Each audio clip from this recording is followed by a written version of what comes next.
ሰላም ጥዕና ሃበልና ኩራት ተኸታተልቲ ስሕበት ሚድያ ፕረዚደንት ጊዜያዊ ምምሕዳር ትግራይ ጀነራል ታደሰ ወረደ ኣብ እዋናዊ ጉዳያት ተዲቦም መግለፂ ሂቦም ኣለዉ። ሎማዓንቲ 6 ሚያዝያ 2018 ዓ.ም ኣብዚ ጉዳይ ወይ ድማ ኣብቲ መግለፂ ዝተለዓሉ ቀንዲ ትሕዝቶታት ናኹም ክነብል ኢና ተረኺብና ዘለና ምሳና ንክትፀንሑ ብክብሪ ብምዕዳም ፕረዚደንት ታደሰ ወረደ እንታይ ጉዳያት ኣልዒሎም ዝብሉ ዛዕባታት ክነቕርበልኩም ኢና። ፕረዚደንት ታደሰ ወረደ ሎሚ 6 ሚያዝያ 2018 ዓመተ ምህረት ንጋዜጠኛታት ኣብ ዝሃብዎ መግለፂ ብቐንዱ ኣብ ኣዲስ ኣበባ ኣብ ዝሓለፈ ሰሙን ማለት እዩ ናብ ኣዲስ ኣበባ ኣምሪሖም ምስ ቀዳማይ ሚኒስትር ዶክተር ኣብይ ኣሕመድ ኣብ ዘካይድዎ ዘተ ኣዲቦም መብርሂ ሂቦም ኣለዉ። ፕረዚደንት ታደሰ ወረደ ቦይኖም ናብ ኣዲስ ኣበባ ብምራሕ ምስ ቀዳማይ ሚኒስትር ዶክተር ኣብይ ኣሕመድ ከም ዘተዩ ዝፍለጥ እዩ።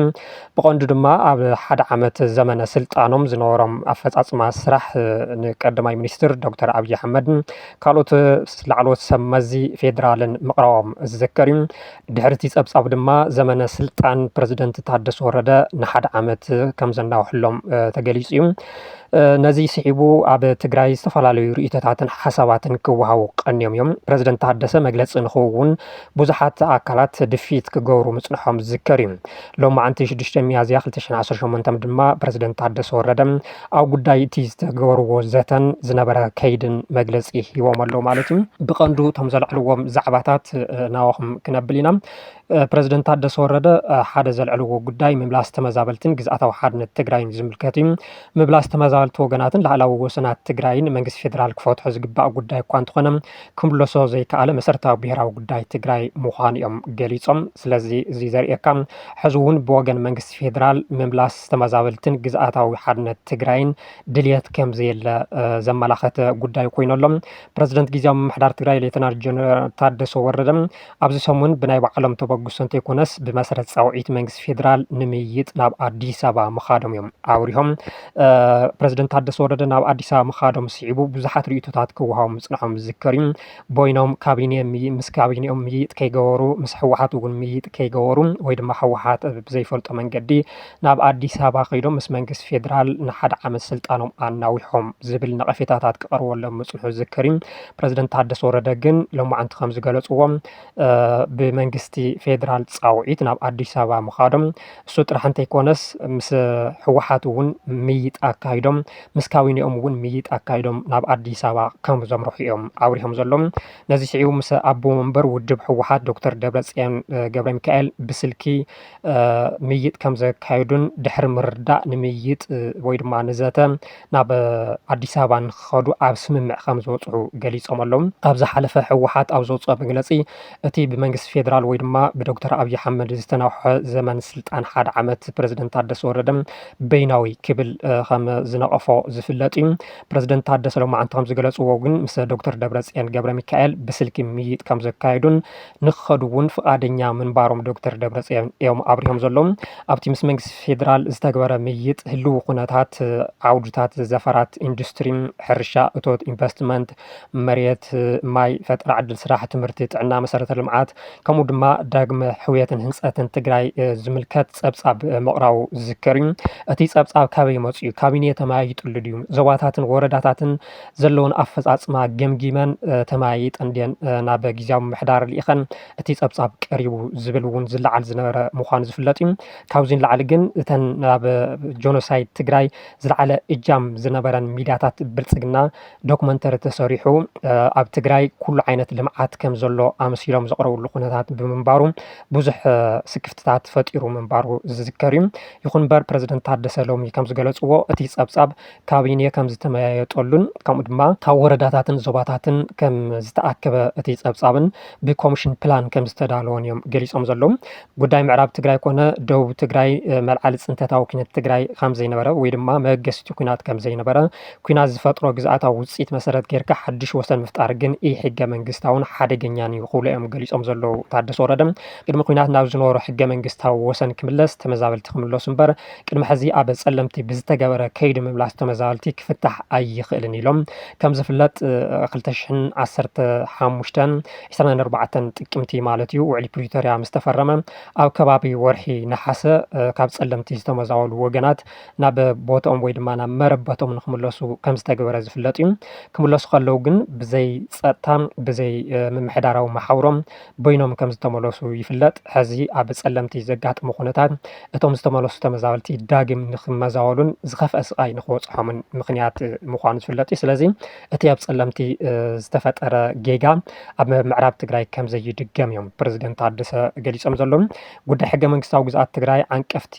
በዓልትኩም ኢኹም ዝብል መልሲ ካብ መንግስቲ ፌደራል ከም ዝተውሃቦም ተወሳኺ ፖለቲካ ፍታሕ ከም ዝጠልብ ብምምልኻት ክልከላ በጀት ነዳዲ ተተሓሒዙ ንምድላው ኩናት ተውዕልዎ ኢኹም ዝብል መልሲ ከም ዝተውሃቦም እዮም ገሊጾም ምምላስ ተመዛበልቲ ዝምልከት ኩሉ ግዜ መንግስቲ ፌደራል እቲ ጌጋ ናይ ትግራይ ብፍላይ ድማ ሕወሓት ዝዕንቀፍ ዘሎ ዝብል ከም ምኽኒት ከቅርብ ምጽንሑ ዝዝከር እዩ ይኹን እምበር ንሕወሓት ዋላ ኣግዲሉ ተመዛበልቲ ክምልስ ኣይከኣለን ንሰለስተ ዓመታት ካብ ሓሊፍዎ ኣሎ ካብ ውዕሊ ፕሪቶሪያ ካብ ዝፍረም ኩናት ካብ ዝጅምር ድማ ዳርጋ ናብ 6 ዓመት ይጽጋዕ ኣሎ ሕዚ ማለት እዩ እዚ ከም ምክንያት እናግበር ሕዚ እውን ተመዛበልትን ግዝኣት ትግራይ ንኸይምለስ መንግስቲ ፌደራል ቆሪጹ ይሰርሕ ከም ዘሎ ካብ መግለጺ ፕረዚደንት ታደሰ ወረደ ምግንዛብ ዝተኻለሉ ኩነታት ኣሎ በጀት ዝኸልከል ኩሉ ምክንያት ድማ ንኩናት ተውዕልዎ ኣለኹም ኢኹም ዝብል እዩ ኣየናይ ኩናት እዩ ዝብል ግን መብርሂ ኣይሃወሉን ኣብዚ ሕዚ እዋን ትግራይ ብኩሉ መንገዲ ተዓፅያ በጀታ እውን ተኸልኪላ ማህያ ሰራሕተኛታት ተኸልኪሉ ነዳዲ መሰረታዊ ሸቐጣት ኩሎም ተዓፅዮም ኣብ ክባን ዕፅዋን ከም ትርከብ ዝፍለጥ እዩ ማለት እዩ ንዳግመ ሕውየት ህንፀት ጽርግያ ኣብያተ ትምህርቲ ካልኦት ፕሮጀክትታት መሰረተ ልምዓት ዝውዕል ወሰን በጀት ምክልካል ከም ዝተጀመረ ንማህያ ሰራሕተኛታት መንግስቲ ግን ቀጻሊ ዝርብ ከም ዘድልዮ እዮም ገሊጾም ዘለዉ ፕረዚደንት ታደሰ ጉዳይ ነዳዲ ሃገራዊ ጸገም ብምዃኑ ከም ሃገርቲ ጸገም ትፍታሕ ትግራይ ብጽሒታ ክትረክብ ከም ዝግባእ ኣብቲ እዋን ዘተ ከም ዝተገበረሉ ፕረዚደንት ታደሰ ገሊጾም ኣለዉ ማለት እዩ ብሓፈሻ ክረአ ከሎ ካብ ፕረዚደንት ታደሰ ምርዳእ ዝከኣል ሕዚ እውን ብወገን መንግስቲ ፌደራል ኣብ ልዕሊ ትግራይ ዝፍጸም ዘሎ በደል ክቕጽል ምዃኑ ዘመላኽት እዩ ምክንያቱም እዚአን ክንፈትሕ ኢና ንሓደ ዓመት ስልጣንካ ኣናውሒናልካ ዘለና ዝብል ነገር ቁርጽ ዝበለ ካብ መንግስቲ ፌደራል ከም ዘይተዋሃቦም እዩ ካብ መግለጺኦም ምርዳእ ዝከኣል ማለት እዩ ሕዚ እውን መንግስቲ ፌደራል ንትግራይ ብኩሉ መንገዲ ከልኪሉ ኣዳኺሙ ርእሳ ድኒና ንክትግዛእ ናይ ምግባር ስልቲ ሒዙ ይጓዓዝ ከም ዘሎ ካብ መግለጺ ፕረዚደንት ታደሰ ወረደ ምርዳእ ዝከኣለሉ ኩነታት ኣሎ ሕዚ እውን በጀት ከም ዘይድቀቕ ዝተመላኸተሉ ኩነታት እዩ ዘሎ ምክንያቱም ሕዚ እውን በጀት ቁርጽ ብዝበለ መንገዲ ክላእኽዩ ተባሂሉ ከም ዘይተነገሮም ፕረዚደንት ታደሰ ገሊጾም ኣለዉ ተሒዞም እዮም ንሓደ ዓመት ዘመነ ስልጣኖም ክሰርሑ ዝብል ግን ዘይተመለሰ ሕቶ እዩ ሕዚ እውን ፕረዚደንት ታደሰ ምስ ስልጣን ምንዋሕ ተተሓሒዙ ኣብ ምስ ሕወሓትን ጊዜያዊ ምምሕዳር ወይ ድማ ፕረዚደንት ታደሰን ዘሎም ምስ ሰሓባት ከም ዘሎ ውጥጣት ከም ዘሎ ክግለጽ ቀኒ እዩ ምክንያቱ ሕወሓት ኣብ ዝሓለፈ ዋላ እኳ ነቲ ስልጣን ምንዋሕ ሓደ ዓመት ፕረዚደንት ታደሰ ኣይቅበሎን ዝብል ግልጺ ወይ ድማ ዕላዊ መግለጺ ይሃብ እቲ ውሳነ ግን በይናዊ ምዃኑ ክፍለጥ ኣለዎ ኢሉ ንማሕበረሰብ ዓለም ይኹን ንመላእ ኢትዮጵያውያን መግለፂ ኣውፅኡ እዩ ካብቲ እዋን ጀሚሩ ድማ ኣብ ኣኼባታት ከም ዝርከብ ሕወሓት እናተገለጸ ዝርከብ ድሕርቲ ኣኼባታት ድማ ውሳነታት ከመሓላልፍ እዩ ተባሂሉ ትፅቢት ዝግበር ፕረዚደንት ታደሰ ወረደ ንምንታይ ስልጣን በይኑ መንግስቲ ፌደራል ክበካ ከሎ ተቐቢልካ መጺኻ ዝብል ብወገን ሕወሓት ከም ዝቐረበሎም እዚ ድማ ኣነ ስልጣን ኣይደልን ተደሊኹም ክትወስድዎ ትኽእሉ ኢኹም ሰብ ኣዳልዩ ዝብል መልሲ ከም ዝሃቡ ሓበሬታታት ክወፁ ቀንዮም እዮም ይኹን እምበር ብወገን ሕወሓት ግን ዛጊድ ኣብዚ ጉዳይ እዚ ዝተባሃለ ነገር የለን ይኹን እምበር ድሕሪቶም ኣኼባታት ዝካየዱ ዘለዉ ብወገን ኣመራርሓ ሰራዊት እውን ከምኡ ድማ ብፈጻሚ ስራሕ ሕወሓት ናብ ማእኸላይ ኮሚቴ ሕወሓት እውን ወሪዱ ምስ ተገበረሉ ውሳነታት ክውሰን ከም ዝኽእል እናተገለጸ ዝርከብ ገለገለ ኣብያተ ምኽሪ ወረዳታት ድማ ቅድሚ ኩናት ዝነበረ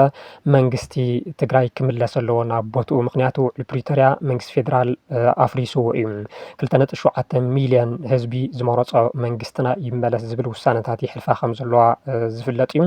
ነዚ ስዒቡ ኣብ ቀጻሊ ኣብ ትግራይ እንታይ ክፍጠር ይኽእል መንግስቲ ፌደራል ከንተ ዓይነት ስጉምታት ክወስድ ይኽእል ፕረዚደንት ታደሰ ወረደ ስልጣኖም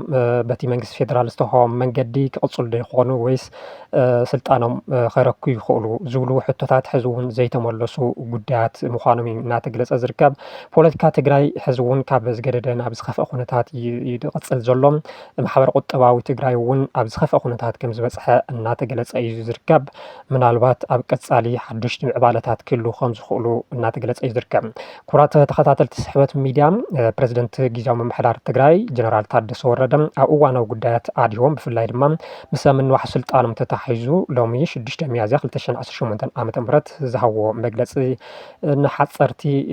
ጉዳያት ወይ ድማ ቀንዲ ዛዕባታት ነዚኦም ይመስሉ ነይሮም። ስለዝተኸታተልኩምና ኣዝና ነመስግን። ሰላም ድሓን ኩኑ።